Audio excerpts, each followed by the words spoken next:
Look, I deleted a lot of videos to get back here. I deleted a lot of videos to get to this place.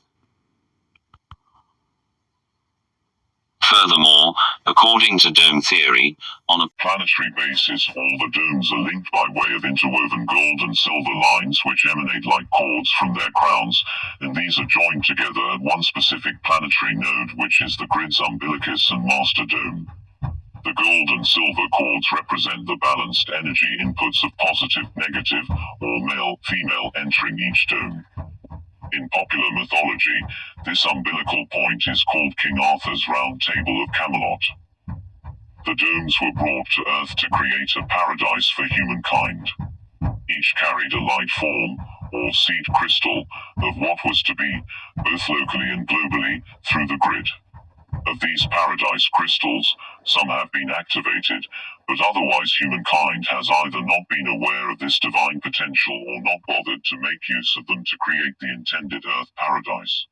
The option, however, still remains.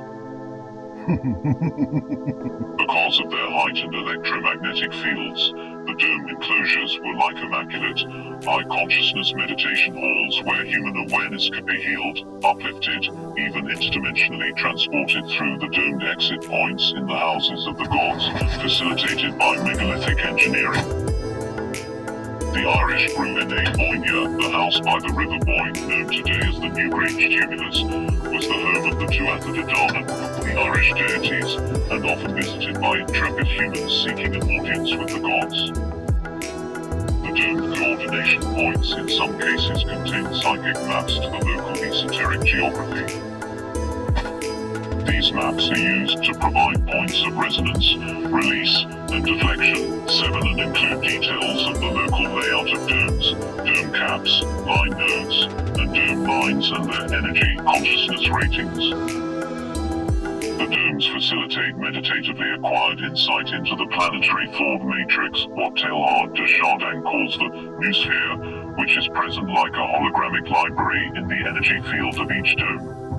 This is why the biblical Moses received the Pentateuch, or Torah, or on Mount Sinai, which was a preeminent sacred domed mountain.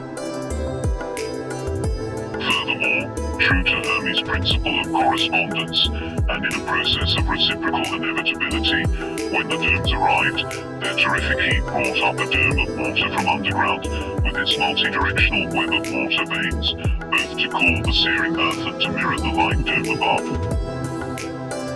Thus, even today, there are yang centrifugal light lines and domes above ground, and yin centripetal water lines and domes underground, etheric above, physical below. This is behind the phenomenon, constantly reported by dowsers of anomalous, copious water networks coincident with sacred enclosures. Thus the domes, metaphysically speaking, distributed the vibrations of love and light from above through this imposed grid system, thereby spiritually irradiating the landscape and, by extension, consciousness with these positive, evolutionary energies. This is the key. Before Adam, the Elohim. The meaning of this gnomic statement will emerge as we move through the grid. However, normally this key is expressed in a single number, i.e., the number of planetary domes, 1746. In the mystical science of Kabbalah and its mathematical language of gematria, this is a number of profound significance, for it is the fusion of the primary solar, 666, and lunar, 1080, the bipolar energies behind manifestation. In Kabbalah symbolism, 1746 is the grain of mustard seed, which the Christ likened to the kingdom of heaven. It is also, symbolically, the divine man, the Spirit of God on earth, the mysteries of Jesus, the divinity of the Spirit, and others of similar import. The second key aspect of the electromagnetic 1746 grid is chakras. According to esoteric Hindu yoga, in the human etheric body there are 7 major subtle energy centers called chakras, Sanskrit for spinning wheels, ranged linearly along the vertical spinal axis from the scrotum to the crown of the head. There are anywhere from 7 to 22 minor chakras as well, distributed throughout the body. The major chakras are like electrical junction boxes or energy transducers for the physical body, mediating higher plane energies through the material form. The chakras are functionally affiliated with the 7 principal endocrine glands and thereby with specific organ regions of the body and with specific ascending consciousness states as well. For example, the throat chakra, called Vishuddha, meaning cleansed, clarified, perfectly pure, is related to the thyroid gland and the mastery of clairaudience, intangible hearing, as in the voices of the gods. See Diagram 3. Diagram 3. The human chakra system. Channels. White spiral, Pingala Nadi, solar. Dark spiral, Ida Nadi, lunar. Central line, Sushumna Nadi, neutral.